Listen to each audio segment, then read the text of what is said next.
Donc oui, voilà. Moi, je voudrais revenir sur la chronique du mois dernier. J'avais évoqué la situation du service public et je m'interrogeais après avoir réfléchi au confinement sur l'argent de nos impôts, où il allait, très clairement, parce que c'est vrai que c'était assez étonnant. On ne va pas revenir sur cette chronique-là, mais c'était assez étonnant quand même. Que, j'ai l'impression quand même d'être un pays en voie de développement plus qu'un pays développé. Et donc, je me suis un peu interrogé là-dessus. Et du coup, je suis quand même allé chercher 2-3 petites choses pour essayer de comprendre. Et je voudrais partager ce constat avec vous. Alors, ça ne va pas être très long, mais vous faire réagir, vous les invités et vous les chroniqueurs, enfin les personnes qui sont présentes dans cette salle. Alors, les prélèvements que l'État opère sur les ressources des personnes physiques-morales afin de subvenir aux charges publiques, donc ça, c'est la définition de l'impôt, ils n'ont pas disparu, ces prélèvements-là, ils existent toujours. Je crois que même ils se sont un peu renforcés ces dernières années, puisqu'on paye un peu plus, même si on nous baisse ici, on nous augmente de l'autre côté. Et il y a quand même un ou plusieurs domaines à qui ça profite finalement, ces prélèvements, parce que cet argent a été prélevé, il n'est pas forcément redistribué comme nous on le souhaiterait ici, mais il est quand même distribué, mais à qui? Et c'est cette question que je me posais. Et du coup, moi, j'avais émis des hypothèses le mois dernier en présentant, par exemple, ce graphique sur ce que recevaient les entreprises. Mais ça ne suffit pas. C'était un peu facile de parler que de ça. Les entreprises reçoivent de l'argent, même si elles en reçoivent beaucoup. Il y a aussi la question des importations-exportations. Le modèle, enfin, je reviendrai là-dessus, mais notre modèle de vie. Et moi, je pense que je vais essayer d'expliquer rapidement pourquoi ça devrait intéresser le plus grand nombre, cette histoire. Parce que c'est bien beau qu'on en discute avec des termes techniques, mais moi je pense que chacun d'entre nous devrait vraiment s'intéresser à la question de ce qu'on fait de son argent. Et je rappelle encore une fois, comme le mois dernier, comme le mois d'avant, que 20% de tout ce qu'on achète, à minima, 20% de tout ce qu'on achète, sauf les carburants, c'est un peu plus cher, c'est de l'impôt. C'est-à-dire que même ceux qui ne payent pas de l'impôt sur le revenu, parce qu'on réduit souvent ça à l'impôt sur le revenu, ce que tu payes à la fin de l'année, tous les gens payent de l'impôt. À partir du moment où vous achetez un paquet de clopes, un café, un ticket de bus, vous payez un impôt. Donc tout le monde contribue. Donc déjà qu'on sorte de cette idée que tout le monde ne contribue pas, que ça concerne que ceux qui payent des impôts, c'est-à-dire à peu près 50% de la population, ce qui est faux. Et donc moi, j'invite les gens à s'y intéresser. Alors qu'on regarde du côté de l'école, des mairies, des transports, de la santé, de la protection civile ou encore du social, on a tous l'impression ici, et je pense qu'on le partage assez facilement, que la situation s'est totalement dégradée. Ok ? On va le vérifier encore, je pense, sur l'énergie dans les semaines qui viennent, puisque vous vous rappelez, Léonie, tu me l'as fait rappeler tout à l'heure. Non. Il n'y aura pas de coupure. Jamais. On ne coupera pas l'électricité. Sur la vie de ma mère, il a encore dit une fois sur la vie de ma mère. Je l'ai entendu, il a dit sur la vie de ma mère. Non, mais il l'a dit. Il a dit sur la vie de ma mère, on ne coupera pas l'électricité. Moi, il me semble, il a dit sur la vie de ma mère. Ouais. Lui ou Borne. Bon, après, il est venu, il a dit on va couper un peu, mais ça ne va pas être le blackout. Du coup, attendez-vous au blackout. Ouais, grave. Okay. Achetez les bougies et voilà. les allumettes. Les réflexions sur les Amish, elles sont où? Alors. Ah ouais, c'est vrai. Une des réponses possibles, et je le dis avec toute l'ironie possible et l'euphémisme possible, une des réponses par rapport à cette question, mais où va notre argent, elle peut être à chercher du côté des choix politiques. Mais alors, nous, ici, comment on fait pour infléchir ces orientations alors que l'espace médiatique, c'est-à-dire la presse, les journaux, est submergé de messages complètement, j'allais dire, superficiels, inutiles. Et donc, on ne s'intéresse pas à la question. Alors, moi, je crois pas, franchement, je crois pas qu'en dénonçant, par exemple, l'assistanat, on arrivera à répondre à cette question, on va notre impôt, parce que c'est ce que vous disiez, ce que tu disais, ou vous, je ne sais plus comment, c'est ce que tu disais, monsieur le député. Manu, c'est ce que tu disais, c'est que effectivement, voilà, la fraude sociale, ce qu'on appelle l'assistanat, ouais, c'est pas énorme quand même, faut pas déconner, c'est à peu près 1%. C'est ce qu'on dit de toutes les dépenses pour le social. Alors, l'assistanat, je dirais pas si, il faut quand même en dénoncer un, quand même en partie, parce que je crois qu'il y en a quand même un. L'État alloue beaucoup de ressources aux entreprises, mais en échange de quoi? Ça, c'est la vraie question. Alors, il semblerait que l'emploi se porte bien, puisqu'on atteint le plein emploi. Maintenant, j'aimerais bien savoir avec quel salaire. 26 millions de chômeurs. La fin de l'ISF, dans toutes les études, démontre que la fin de l'ISF, donc l'impôt sur les grandes fortunes, toutes les études qui ont été faites ont démontré que ouais, c'était pas super utile, même des études d'organes du gouvernement. C'est-à-dire, on peut pas dire que c'est... Voilà, bon, ils sont... France Stratégie. France Stratégie, par exemple, dont le patron de France Stratégie est un énarque nommé par le Premier ministre. Enfin, c'est pas... Voilà, ils obéissent quand même un peu aux ordres de temps en temps. Mais même eux, ils disent... assumés, quoi. Même eux, ils disent, bon, on a supprimé l'ISF. Je rappelle juste l'ISF, c'est l'impôt pour ceux qui touchent à peu près... Enfin, pas qui touchent, qui ont 1,3 million de patrimoine net. 3 millions, ça va, on vit bien quand même dans ce pays. Hein. Bon, donc on l'a supprimé celui-là, il n'a pas été redistribué, très clairement. Hein. Ne plus taxer les riches devait, c'est ce qu'on nous disait, hein, ça devait ne plus taxer les ultra-riches, ça devait profiter aux plus fragiles, mais c'est pas tout à fait ça, comme ça que ça s'est passé. Mais si, le ruissellement, ça fonctionne, non? La légende du ruissellement. Voilà, la légende du ruissellement qui ne fonctionne pas. Ouais. Et du côté de la justice fiscale, moi je veux bien qu'on me considère comme un beauf complotiste, hein, je l'avoue, ça m'arrive. Ça m'arrive d'être totalement beauf sur cette question, mais il faut quand même constater qu'on nous prend un peu pour des benets, on est d'accord.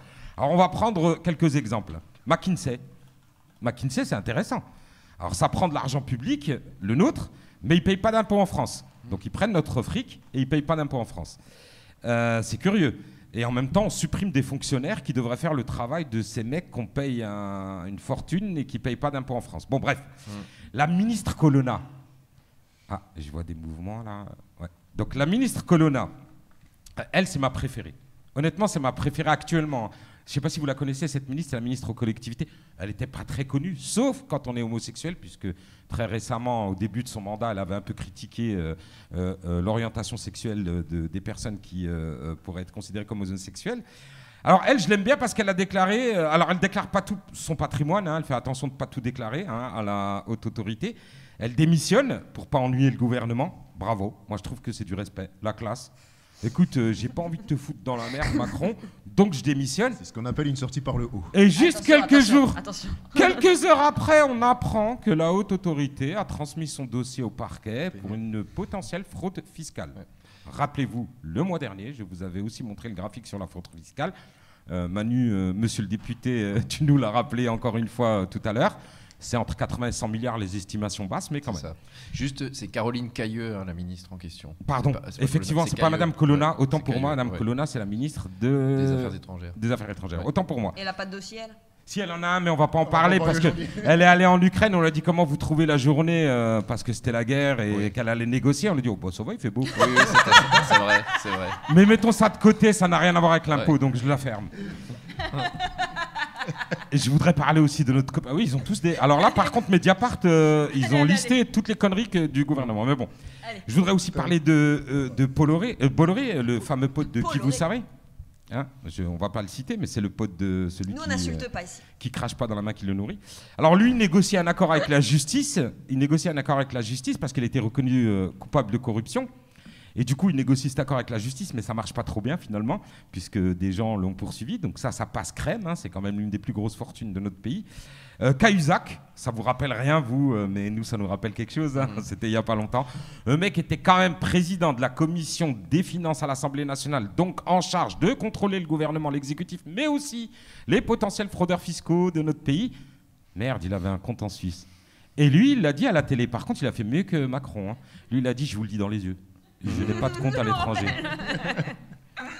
Alexis Colère, magnifique, bras droit de Macron. Si tu l'es fait, on est là jusqu'à demain, non? Non, mais c'est fini, là. J'ai terminé. C'était qu'un amiche-bouche. Il a fait que l'apéro.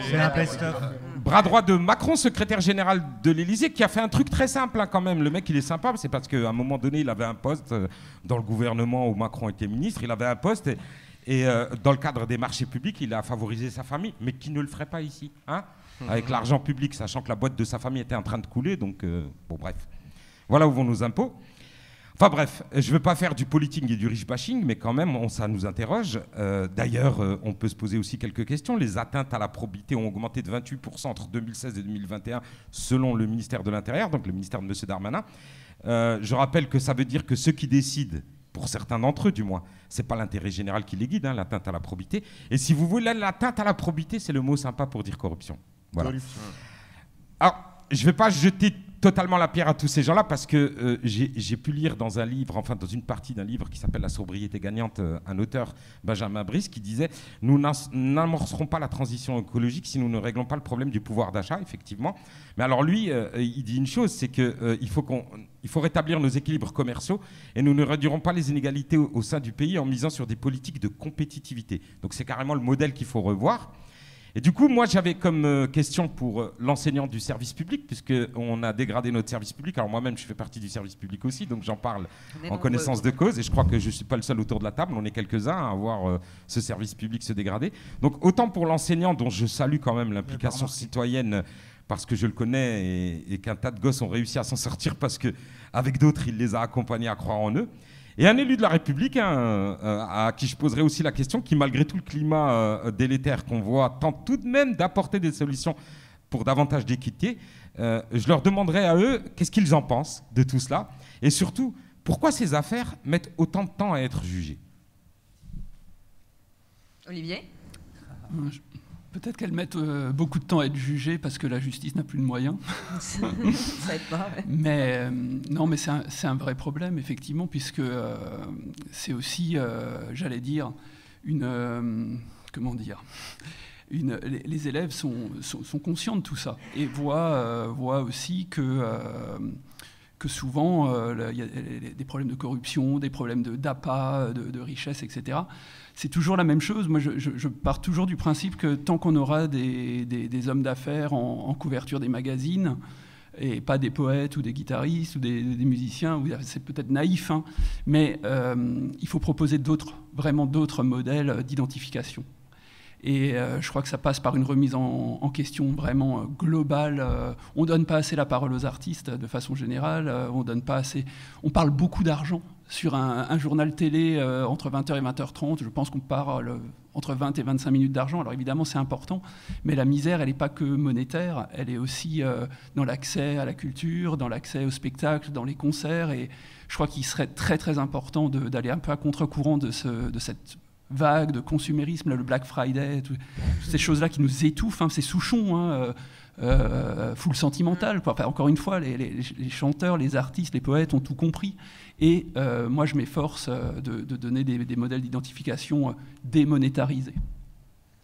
Merci. Oui, moi je rejoins ça, hein, tout à fait. Effectivement, c'est un changement de fond qu'il faut opérer, c'est aller vers une nouvelle société finalement, mais pour ce qui est, et effectivement, où la culture aura une place beaucoup plus importante, où ce qui n'est pas sonnant et trébuchant aura une place beaucoup plus importante, parce que ce qui bouffe aujourd'hui, pour sortir les grands mots, ce qui bouffe l'humanité, c'est qu'elle est pourrie par l'appât du gain, par la concurrence individuelle, par le fait que l'idée, c'est dans ce système-là capitaliste ultralibéral, c'est que chacun puisse marcher sur l'autre pour monter un peu plus haut et puis pour obtenir le gain maximal, etc. Enfin bon, faut sortir de ça c'est clair. Et ça passera beaucoup aussi par la culture et par l'art et par le partage autour de ces éléments-là. Mais juste spécifiquement, effectivement, sur les affaires, tu parlais de moyens de la justice, mais pour le coup, même le ministre de la Justice actuel, Dupond-Moretti, il est mis en examen lui-même parce qu'il a utilisé sa fonction sur une affaire qui le concernait.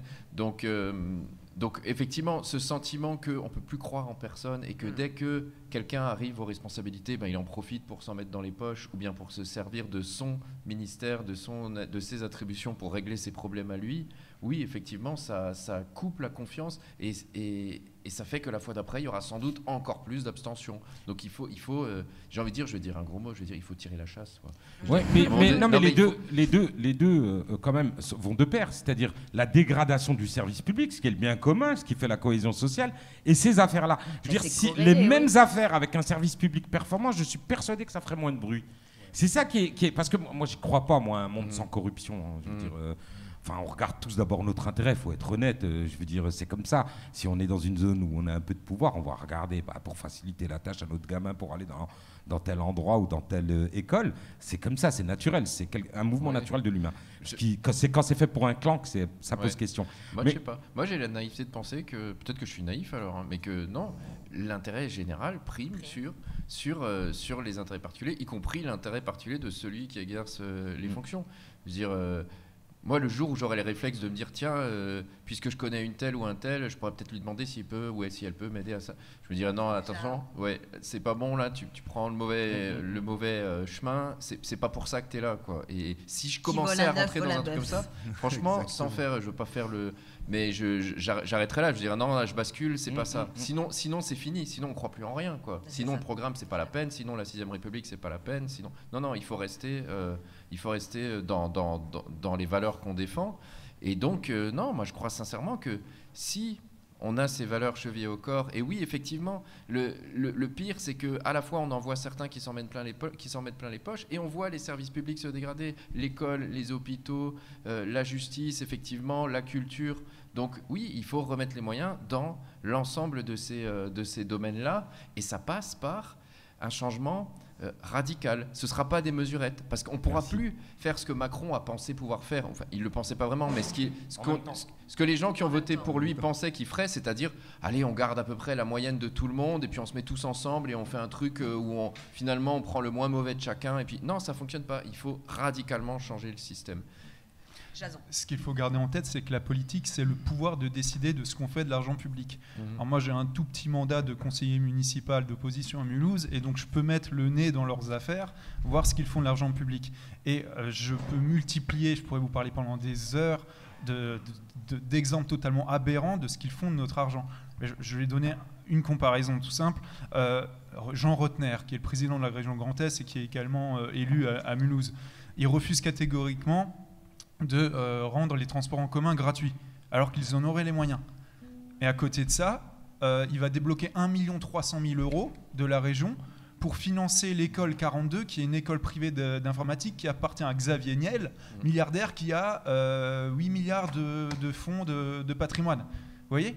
Et donc, et en plus, la présidente du coup de cette école 42, c'est son ancienne secrétaire de cabinet. Donc c'est que du copinage. Et on voit qu'il distribue des millions en fait, à des gens qui sont dans leur petit cercle à eux, et pendant ce temps, le service public est complètement sacrifié. Il va mettre par exemple 300 millions pour une ligne de 6 km de train qui va servir aux Suisses à aller à l'aéroport Bâle-Mulhouse, et en même temps, il fait fermer des petites gares dans les patelins où ils réclament du train pour ne justement plus être dépendant des voitures. On n'arrête pas de dire que dans la ruralité, on a absolument besoin des voitures pour aller au travail, et c'est vrai, si on nous empêche de prendre notre voiture, les écologistes veulent nous empêcher de prendre notre voiture, mais nous on n'a pas le choix. Mais en même temps, les politiciens refusent de mettre en place des transports en commun dans la ruralité. Et ça, c'est de l'argent qui existe, qui pourrait être mis là-dedans. Maintenant, ils le donnent à leurs potes du privé. Ça, c'est un truc que après, moi, ce que je trouve le service les budgets de plus près. Pour moi, le service public qui se dégrade et qui, depuis de nombreuses années, et c'est le plus grave pour moi, c'est celui de l'éducation. Parce qu'on ne peut pas préparer l'avenir sans apporter quelque chose à ces enfants qui sont aujourd'hui à l'école et leur expliquer que le monde qu'on est en train de leur proposer à travers ce que tu disais, Olivier, cette monétisation du talent, c'est un monde qui s'autodétruit, quoi qu'il arrive. Je peux juste 10 secondes, je vais rebondir sur différentes choses qui ont été dites. Je crois que la force aussi de l'école, ce qui reste la force de l'école, c'est de cultiver le collectif. Et je crois que ce collectif, il faut que les élèves l'éprouvent, mais vraiment. Et c'est pour ça que le cinéma me tient tant à cœur, parce que c'est une œuvre collective, et c'est une aventure collective, mais j'en reparlerai peut-être après.